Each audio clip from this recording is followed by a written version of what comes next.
Alex sat in silence, staring at the woman he no longer recognized. Emily didn't try to explain, didn't beg for forgiveness. She just stood there waiting for him to speak. How long? His voice was hollow. She looked away. A few months. While he was making her coffee in the mornings, kissing her good night, believing they were happy, she had been giving herself to someone else. Do you love him? Was. Too long. Then, barely above a whisper. I don't know. That was enough. He didn't need to hear anything else. He nodded, stood up, and walked past her. His body moved on instinct, packing a bag without fully processing what he was doing. She watched but didn't stop him. Maybe she knew she had already lost him. The first night away from home was the hardest. He lay awake in a friend's guest room, staring at the ceiling, replaying everything. Every moment, every sign he ignored, every time she told him she loved him while loving someone else. He wanted to hate her, but all he felt was emptiness. Days passed, then weeks. She texted a few times. Short messages asking if he was okay, saying she was sorry. He never responded.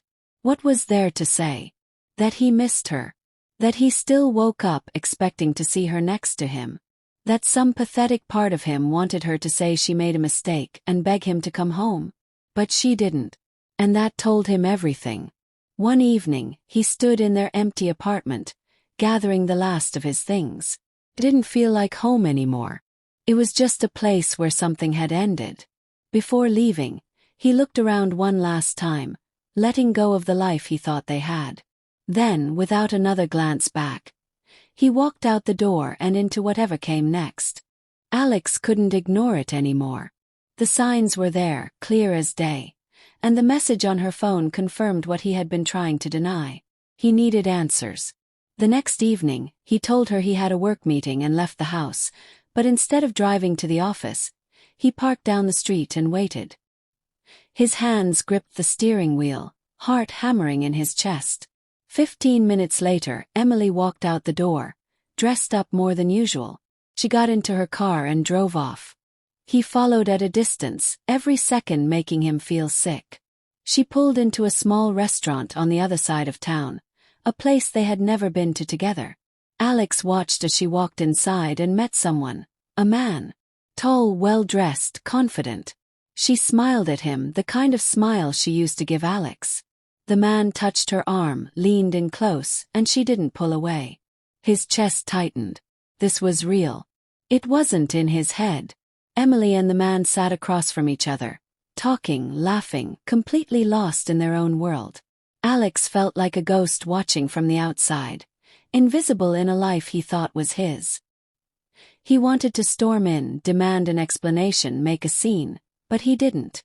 Instead, he sat there, numb, as the woman he loved betrayed him in plain sight. When she came home later that night, he was waiting. She hesitated in the doorway like she knew. Where were you? His voice was calm, too calm. She looked at him, searching for a lie, an excuse, but she must have seen something in his face. He already knew. Her shoulders sagged. Alex! Just his name. No denial, no defense. His heart broke right then. Not just because she had cheated, but because she wasn't even going to fight for their life together. Whatever they had, it was already gone. Alex tried to push the doubts aside, but they kept creeping back. Emily had become distant, not just physically but emotionally. Conversations that once flowed effortlessly now felt strained. She laughed less at his jokes, barely reacted when he told her about his day. Her responses were short, sometimes distracted, as if her mind was somewhere else. She was always on her phone now. If he walked into the room, she would lock the screen without thinking. When he asked who she was talking to, she gave vague answers. Work, a friend, nothing important. It didn't feel like nothing. She had also changed her routine. Emily had always been a creature of habit, but now she was unpredictable. Some nights, she came home late without much explanation. Other times, she left early in the morning, saying she had errands to run but never specifying what. She had started dressing differently. More effort in her appearance, new perfume he didn't recognize. When he complimented her, she smiled, but it felt rehearsed. Alex told himself he was overthinking. He didn't want to be the jealous, paranoid husband who created problems out of thin air. But then there were the slip-ups. One night, she left her phone on the counter while she showered. A notification popped up. A message from someone named D. He didn't mean to snoop, but his eyes caught the preview. "Last night was amazing. Can't stop thinking about you." His stomach dropped. His heart pounded so loudly he could hear it in his ears. He wanted to believe it was a misunderstanding, that there was some innocent explanation. But deep down he knew. When she came out of the shower, she saw the look on his face. For a second, just a second, panic flashed in her eyes. Then it was gone, replaced by a careful, neutral expression. "What's wrong?" she asked, drying her hair like nothing had happened. Alex opened his mouth, but no words came out. He could feel the distance between them now, not just emotional but something more.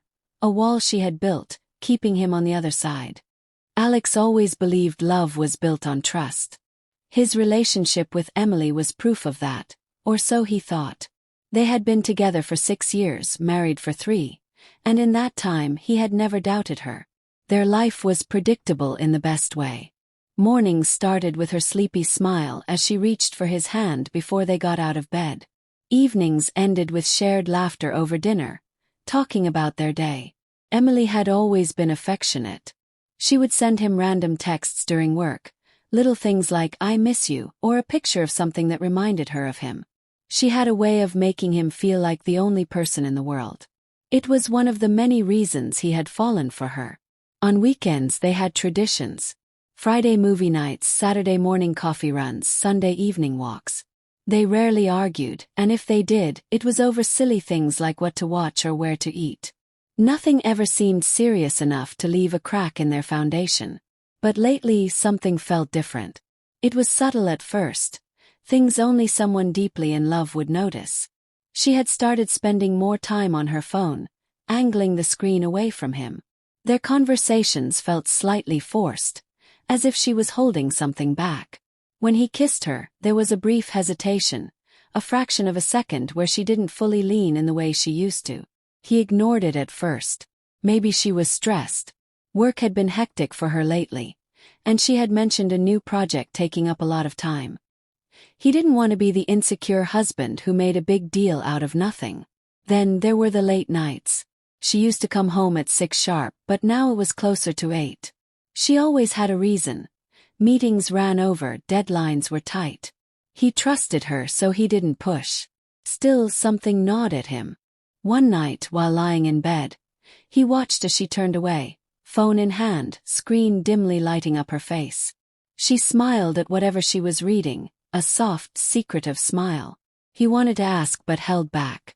If there was one thing he had learned in their years together, it was that trust meant giving space. And yet, something in his gut told him this wasn't just space. It was distance.